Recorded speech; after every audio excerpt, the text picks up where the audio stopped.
Well, the Cleveland Cavaliers are the best team currently in the NBA, record-wise, of course, and they are off to their best start in franchise history. They have started this season 9-0. They winners of their first 9 games, a 9-game winning streak to start the year, and it is the best start not only in franchise history, but the best start a new head coach has had with his new team in NBA history.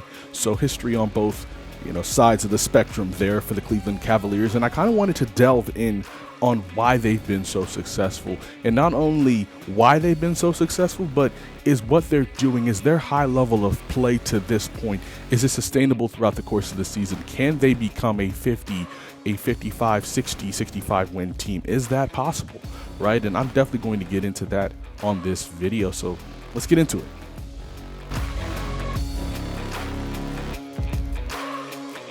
So the Cavaliers, 9-0, right? A great start to the regular season, 9-game winning streak to start the year. That's definitely something that you want to see. That's definitely something that should excite you if you're a Cavaliers fan. But, if you're a Cavaliers fan, if you're just an NBA fan in general who knew about, the high level of play that the Cavaliers had last season, but still wasn't in that upper echelon of the elite to the East, you're probably wondering, well, what's different this year? What have they done to be as good as they are? Why are they starting as hot as they are this season? Well, I think it's something that I'm going to refer to in this video as the Atkinson effect, right? The Atkinson effect is the effect of changing the head coach from, former head coach J.B. Bickerstaff to new head coach Kenny Atkinson, right? Remember, I said earlier, he's gotten off to the best start for a new head coach with a new team in NBA history, and I kind of wanted to revisit when he was hired what I had said were his strengths, things that I saw him being able to kind of help the Cavaliers do,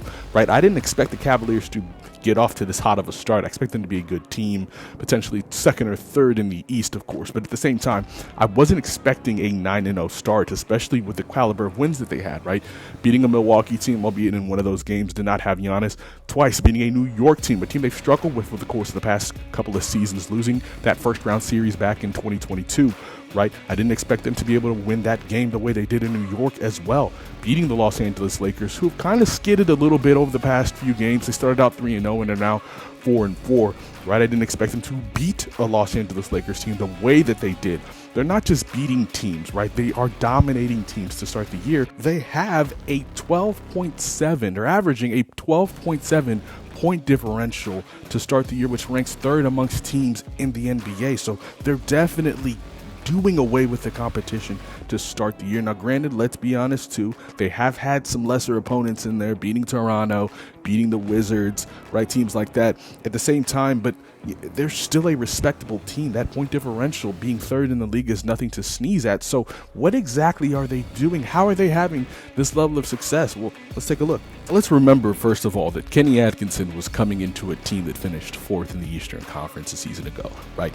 They finished 4th. They lost in the second round against the defending champion Boston Celtics, albeit without Donovan Mitchell for a lot of that series, along with Karis LeVert and no Jared Allen as well. Took the Celtics to 5 games. So he was inheriting a situation that, to me, it wasn't that the team was untenable, right? But there were definitely weaknesses. This was already, coming into this season, a very, very strong defensive team, right? Their issue was never on the defensive side of the ball when you have guys like Evan Mobley and Jared Allen kind of anchoring the middle and anchoring the interior. So what was their issue? Their issue was offense, right?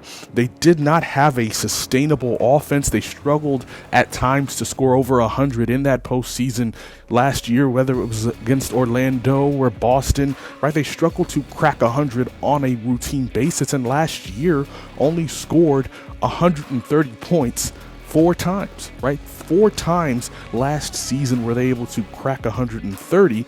So when they brought Atkinson in, I said, these are the things that I think he will help them with, right? Number one, he needed to get that pace up. This was a team that was 24th in pace a season ago. He needed to help them run more. They had the guys to do it. They have a Donovan Mitchell. They have a Darius Garland. Young players who can get out and run, and then the bigs who can run the floor as well, like Jared and Evan can, right? So someone who could push the pace, but in addition to pushing the pace, giving them more space, right? Sorry, I didn't mean to rhyme there, but it's true. More pace and space was what they needed coming into this season in order for them to score more, in order for them to get get that scoring up, because the defense was already a strength of the team. And I definitely think Kenny came in with that intention and has fulfilled that goal and that expectation 9 games in, right? Give him his credit, right? When he was last a head coach, when he was coaching the Brooklyn Nets, look at where they finished in pace, right? They were first in pace in 2016, 2017. 2017, 2018, they were 6th. 2018, 2019, they were 11th. And 2019 and 2020,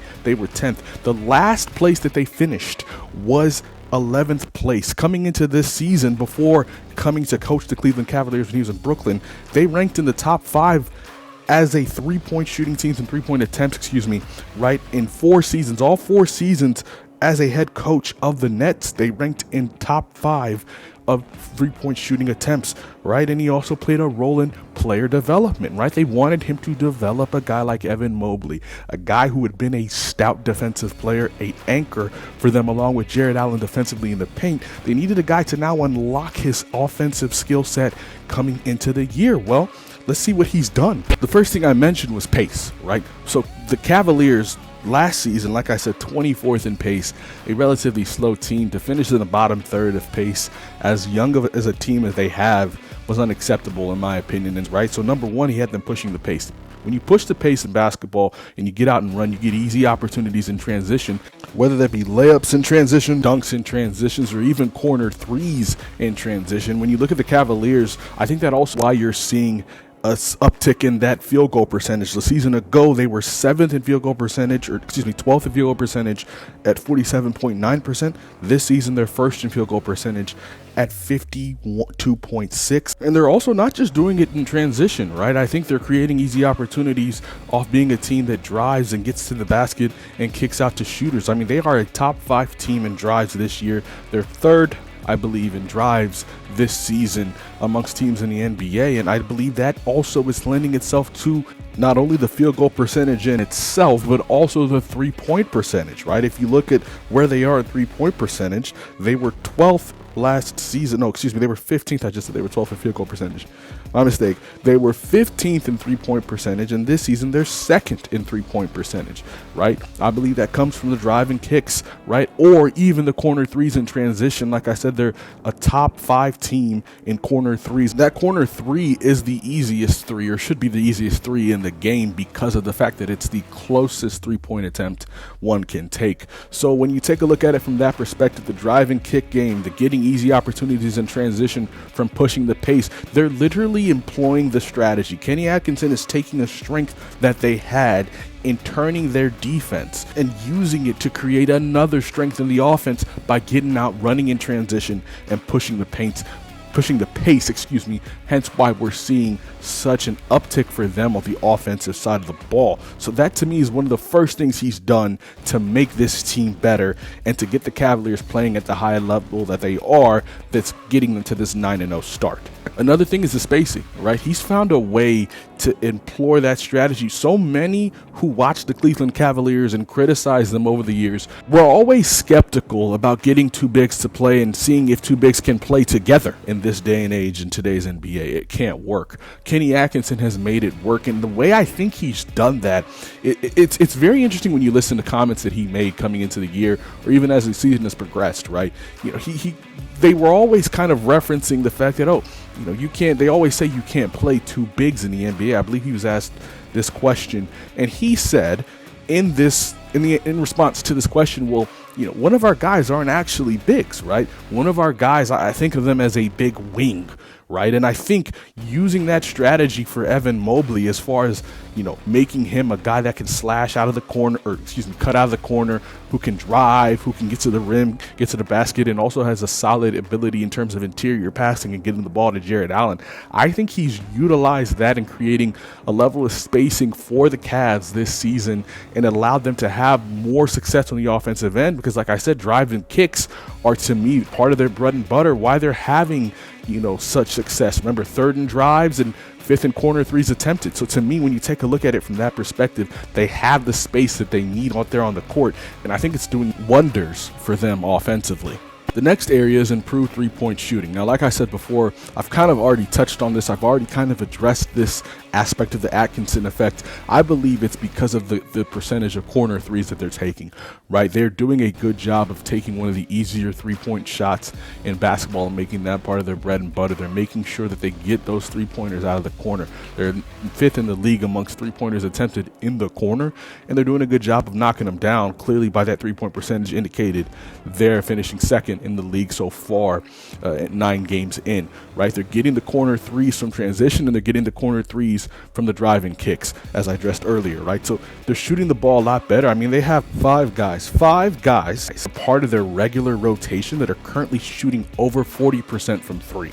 Right? When you take a look at that perspective, like some of these guys are shooting a very high percentage, and remember, I'm also kind of questioning whether or not this is sustainable, right? When you have guys like Ty Jerome who's shooting 50%, 53% from 3, and Karis LeVert shooting 52% from 3, will that last? Probably not, but it's the quality of looks that they're generating, right? It's not just that they're making them currently, but they're getting great quality looks, like the looks from the corner, getting open threes up top as well, right? And I think that's lending itself to the success that they're having currently in terms of shooting the three-pointer, right? So they're shooting the 3 relatively well. And another thing too, when it comes to this Atkinson effect that I'm talking about, I expected when you get an offensive-minded head coach, when you come into a team as a new head coach and your staple is the offensive side of the basketball, I expected there to be some sort of defensive drop-off, right? I expected them to kind of struggle defensively, abandon their principles at times defensively,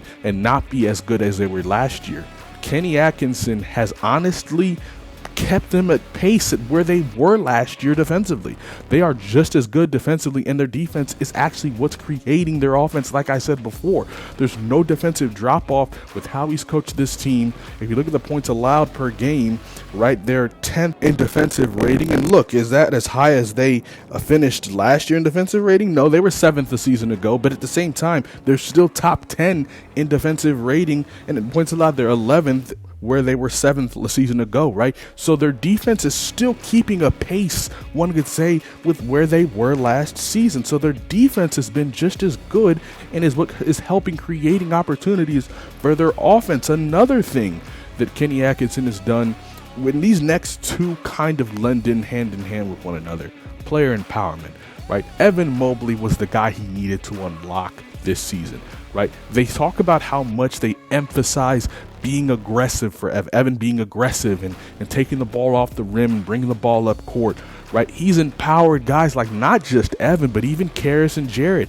Karis and Jared are 2 players he coached in Brooklyn that are now with him here in Cleveland. And to me, Karis LeVert is the most confident I've seen him. He's having an excellent start to the year, right? So when you take a look at it from that perspective, guys who are familiar in the system, like a Karis, like a Jared, guys who needed that empowerment, like an Evan Mobley, and even to a degree, Ty Jerome off the bench, you get this player empowerment and this bench production that we're seeing from this team. I mean, if you take a look at where they are in bench points per game, they're 6th, they're top 10 in bench points per game, and look at where they were a season ago, 14th. This is a team whose bench is playing very, very well, in addition to the fact that the players are feeling empowered, guys are touching the ball's moving, the ball movement is great. To me, Kenny has changed the way this offense has looked. He's changed the way that this offense plays and how they've continued to have success. And to me, when I look at it from that perspective, I think there's a level of sustainability there. I think they can sustain playing with pace. I think there's a level of sustainability in terms of the looks that they're continuing to generate from 3, and I think maybe their 3-point shooting, although some shooters may not be as hot as they've started this season, but I definitely think they can still keep up a very relatively solid level of 3-point shooting going forward. Even one more thing on that player empowerment point that I was making here just now.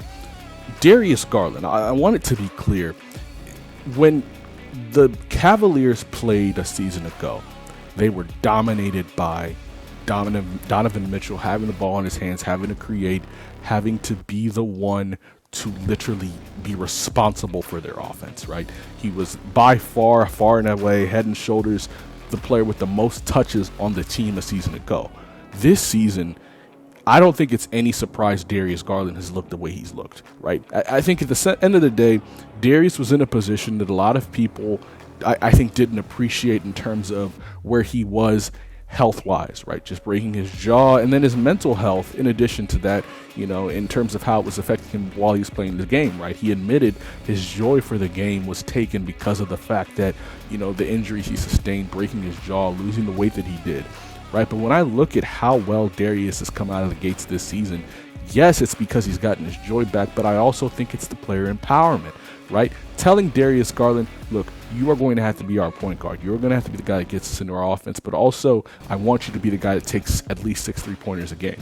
That to me is such a big deal, because if you look at the Cavaliers now, Donovan isn't even the first player ranked in touches or even the second, right? It's Darius and it's Evan. They're running the offense. Yes, Donovan Mitchell is still a large part of what they do offensively, but at the same time, you're taking a look at Darius Garland and letting him have the ball in his hands and create. You're letting Evan Mobley do the same, and then Donovan Mitchell goes in, he does that himself. I was very surprised to see that he was third in the team in touches throughout these 9 games. So when I look at it from that perspective, those guys are confident. Those guys are feeling themselves. Karis LeVert is confident. He's feeling himself. The whole team, as far as I'm concerned. George Niang, a guy who I was very low on after watching him in the playoffs last year, he looks good for the Cavaliers as well.